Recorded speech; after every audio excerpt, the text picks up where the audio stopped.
आज की कहानी शुरुआत होती है एक ऐसी तारीख से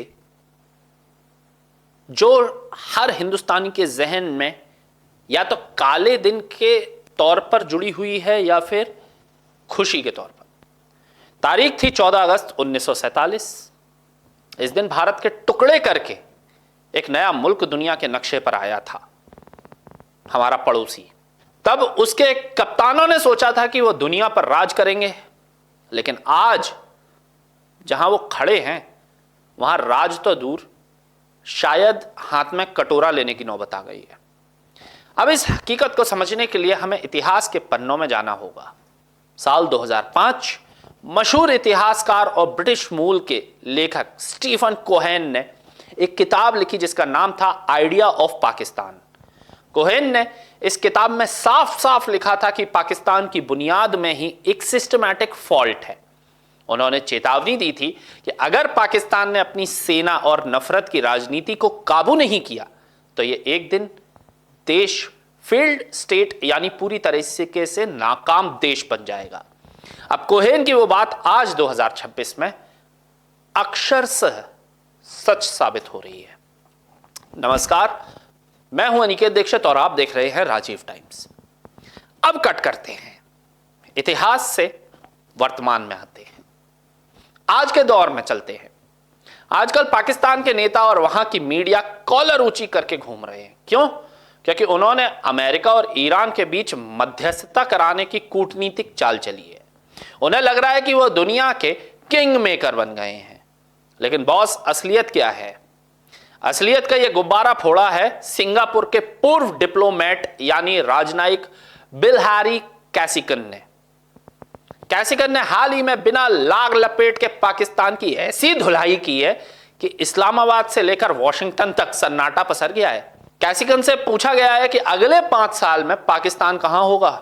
उन्होंने सीधे शब्दों में कहा, पाकिस्तान नाकामी की कगार पर खड़ा है।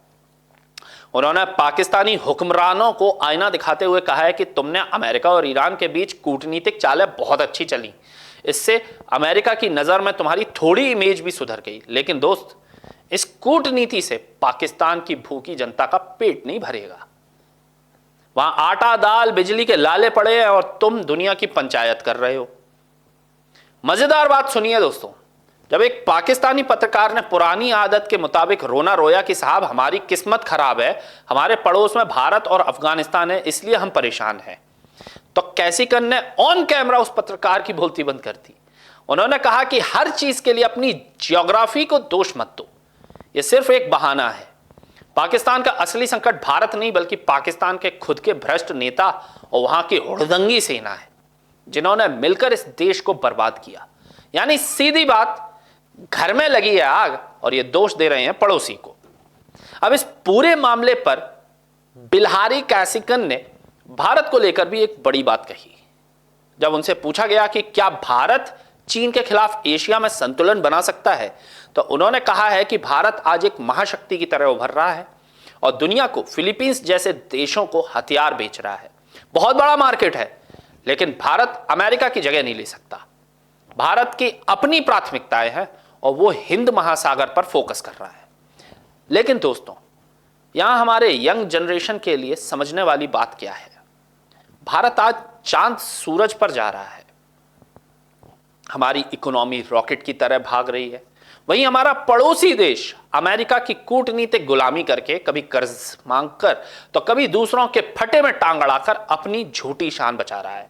चलते चलते आज का सवाल, क्या कूटनीति के खेल से किसी देश की जनता का पेट भर सकता है? क्या अपनी सेना को सिर पर बैठाने का अंजाम यही होता है जो आज पाकिस्तान भुगत रहा है? और क्या हमारे देश के युवाओं को इस पड़ोसी की बदहाली से यह सबक नहीं लेना चाहिए कि देश गालियों और नफरत से नहीं बल्कि मजबूत अर्थव्यवस्था और सही लीडरशिप से चलता है? अपनी राय कमेंट बॉक्स में जरूर बताइएगा। देखते रहिए राजीव टाइम्स। मैं हूं अनिकेत दीक्षित, आपसे लूंगा इजाजत। नमस्कार। जब मुद्दे बढ़ते हैं और सुनवाई कम हो जाती है, जरूरत होती है एक ऐसी आवाज की जो सीधे जनता से जुड़े। अब हर गली हर मोहल्ला बनेगा खबर का हिस्सा, जहां उठेगा हर सवाल जनहित के मुद्दों, बेबाक अंदाज बिना किसी दबाव के, सिर्फ सच और जनता की आवाज। राजीव टाइम्स लेकर आ रहा है एक खास कार्यक्रम। जनता के बीच, जनता की बात। हम आ रहे हैं आपके बीच, आपकी आवाज को बुलंद करने, देखना ना भूलें राजीव टाइम्स पर, क्योंकि अब बात होगी जनता